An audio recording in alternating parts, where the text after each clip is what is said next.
Shalom, salam sejahtera dalam kasih Tuhan Yesus Kristus. Menikmati hari yang baru dengan kesehatan, kebersamaan bersama orang-orang terkasih adalah wujud kebaikan Tuhan bagi hidup kita. Karenanya, patutlah kita menaikkan syukur bagi Tuhan, serta senantiasa membuka diri untuk hidup dituntun oleh Tuhan, serta melakukan kehendak-Nya dalam firman Tuhan lewat hidup ini. Oleh sebab itu, marilah mengawali hari yang baru dalam anugerah Tuhan. Kita hendak berdiam diri berdoa sebelum membaca dan merenungkan firman Tuhan. Marilah kita berdoa. Firman-Mu Tuhan adalah pelita bagi kaki kami dan terang di jalan hidup kami. Karenanya tuntunlah kami ya Tuhan, dalam terang kuasa Roh Kudus-Mu, dalam membaca dan mendengarkan serta melakukan firman-Mu. Di dalam nama Yesus kami berdoa. Amin.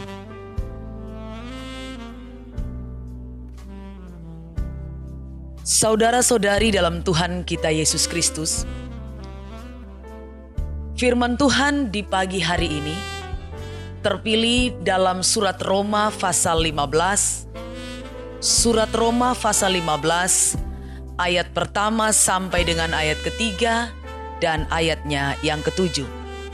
Sekali lagi firman Tuhan di pagi ini terpilih dalam surat Roma pasal 15 ayat 1, 2, 3 dan ayatnya yang ketujuh. Perikop pembacaan, orang yang lemah dan orang yang kuat. Firman Tuhan, kita yang kuat wajib menanggung kelemahan orang yang tidak kuat, dan jangan kita mencari kesenangan kita sendiri. Setiap orang di antara kita harus mencari kesenangan sesama kita demi kebaikannya untuk membangunnya. Karena Kristus juga tidak mencari kesenangannya sendiri, tetapi seperti ada tertulis, kata-kata cercaan mereka yang mencerca engkau telah mengenai aku. Sebab itu, terimalah satu akan yang lain, sama seperti Kristus juga telah menerima kita untuk kemuliaan Allah. Demikian jauh pembacaan firman Tuhan. Terpujilah Yesus Kristus kekal kini selamanya. Amin. Saudaraku dalam Tuhan, surat Roma pasal 15 ayat 1 sampai dengan ayat ke-13 secara keseluruhan. Tetapi sebagaimana yang telah kita baca bersama tadi, pasal 15 ayat 1, 2, 3 dan ayatnya yang ke-7. Saya berikan tema perenungan di pagi hari ini berjudul Saling Memperhatikan sebagai Wujud Persekutuan. Saling memperhatikan sebagai wujud persekutuan. Saudaraku dalam Kristus, surat kiriman Rasul Paulus kepada jemaat di Roma adalah surat yang paling panjang teologisnya dan berpengaruh di antara surat-surat kiriman lainnya. Surat ini ditulis oleh Paulus dengan tujuan mengingatkan jemaat supaya jangan mendengar dan terpengaruh dengan kabar-kabar angin yang memutarbalikkan berita dan ajaran Paulus. Tetapi juga surat ini ditulis dengan maksud memperbaiki beberapa persoalan yang terjadi di dalam gereja karena sikap salah orang Yahudi terhadap mereka yang bukan Yahudi. Saudara-saudari dalam Tuhan Yesus, dalam surat Roma 15 ayat 1 sampai 13 secara keseluruhan, Rasul Paulus menerangkan tentang kewajiban-kewajiban orang Kristen dalam persekutuan dengan sesamanya, dan terutama kewajiban dari mereka yang kuat terhadap yang lemah. Bagian ini menjadi suatu garis besar dari mereka yang kuat, tanda-tanda yang seharusnya menjadi ciri khas dari sebuah persekutuan itu. Persekutuan Kristen harus ditandai dengan saling memperhatikan di dalam anggotanya. Mereka harus saling memperhatikan sebagaimana yang diteladani oleh Yesus Kristus. Untuk itu, Rasul Paulus memulai perikop ini dengan mengatakan bahwa yang harus kita teladani dari Tuhan Yesus adalah menanggung kelemahan orang yang lemah atau yang tidak kuat. Karena Kristus menanggung salibnya pun demi sesama kita manusia. Sebab ketika Tuhan Yesus yang mulia memilih untuk melayani orang-orang lain, bukan dirinya sendiri, maka dengan itu ia memberi contoh yang harus juga diterima dan dilakukan oleh setiap orang yang mau menjadi pengikutnya. Saudaraku dalam Tuhan, mengenai keteladanan yang diberikan Yesus, secara khusus jika kita perhatikan ayat 4-5, menerangkan bahwa segala sesuatu yang sudah ditulis dahulu, yakni Alkitab, telah menunjukkan dan melukiskan segala tingkah laku Yesus Kristus yang patut diteladani. Lewat Alkitab, orang-orang percaya dapat mempelajari tentang Yesus dan juga memperoleh harapan karena ketekunan, semangat dalam perjuangan, dan penghiburan yang sumbernya dari Allah.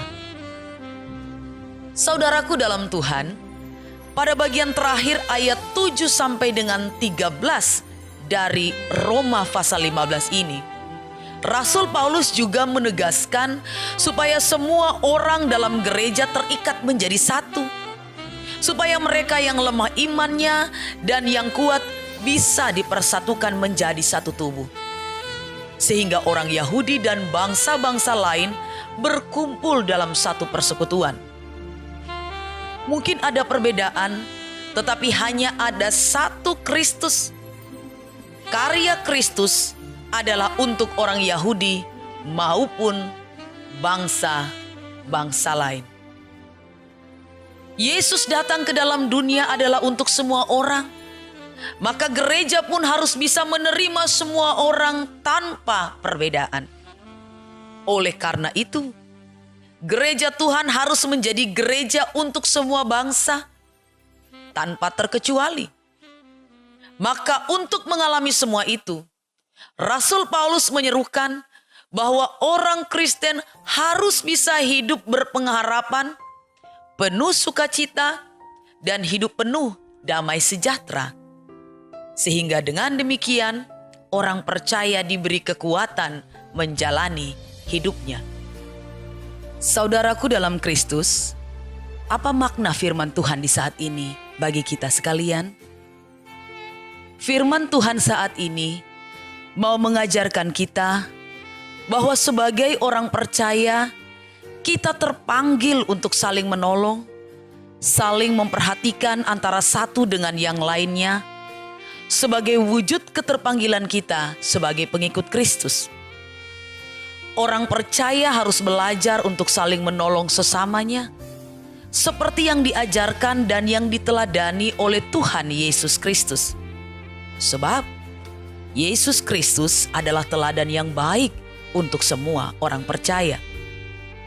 Ia sangat mengasihi orang yang lemah, ia rela menanggung kelemahan orang lain, dan bahkan ia rela menanggung segala celah dan aib kita manusia. Inilah keteladanan yang diberikan Yesus, yang juga harus kita lakukan dalam kehidupan dan persekutuan kita.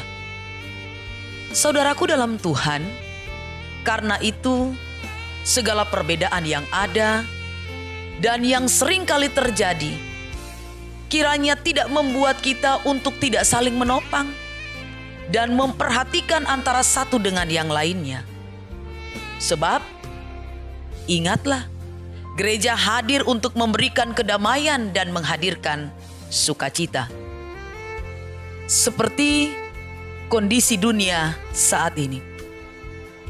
Ketika dunia Indonesia, Papua, bahkan Kabupaten Nabire yang kita cintai menghadapi pandemi COVID-19 atau virus corona. Dibutuhkan solidaritas, dibutuhkan kerjasama dan kepedulian. Kita tidak lagi perlu menyatakan dari mana dia, apa keyakinannya, seperti apa dia. Kita harus saling menopang, saling mendukung, saling mendoakan. Agar karenanya badai ini pasti akan berlalu. Ingatlah, gereja hadir untuk memberikan kedamaian dan menghadirkan sukacita. Dengan demikian, kita semua yang ada di dalamnya juga dituntut untuk dapat menghadirkan damai dan sukacita. Amin. Marilah kita berdoa. Ya Bapa kami di sorga, kami mengucap syukur dan membilang terima kasih kepadamu. Karena ketika kami boleh menikmati hari yang baru dalam anugerah kehidupan, Engkau memberikan pengajaran bagi kami tentang bagaimana memiliki kepedulian terhadap sesama kami dengan menolong yang lemah ketika kami kuat, demikian pun sebaliknya. Karena keteladanan itu telah nyata dalam pribadi-Mu Yesus, Tuhan dan Juru Selamat kami, yang rela menanggung segala beban dosa kami dan menjadikan kami pribadi yang dibenarkan. Kami bersyukur karena Tuhan menuntun kami menjalani hari ini dalam anugerah-Mu, dalam tuntunan firman-Mu. Kiranya firman Tuhan ini benar-benar mengantar kami memahami tentang tanggung jawab kami yang harus memiliki kepekaan dan kepedulian terhadap sesama. Ampuni kami, jika selama ini perbedaan-perbedaan yang kami jumpai, kami temui dan terjadi di antara kami, senantiasa menjadi gesekan, senantiasa menjadi bagian yang membuat kami terpisah dengan orang-orang di sekitar kami. Sehingga kami tidak bisa menghadirkan gereja yang mendatangkan damai dan sukacita, sebagaimana yang Tuhan kehendaki. Teristimewa ya Tuhan, menghadapi kondisi karena pandemi virus corona. Tolong kami sebagai pengikut Kristus yang setia, anak-anak-Mu, benar-benar menghadirkan gereja yang mendatangkan sukacita dan kedamaian. Kami belajar untuk mengatasi segala perbedaan yang ada dengan tetap saling menopang, mendukung, dan mendoakan. Kami percaya sungguh dalam solidaritas bersama, kepedulian dan kasih yang tak terbatas sebagaimana yang Engkau ajarkan ya Yesus, akan mampu menghalau badai ini berlalu dari kehidupan kami.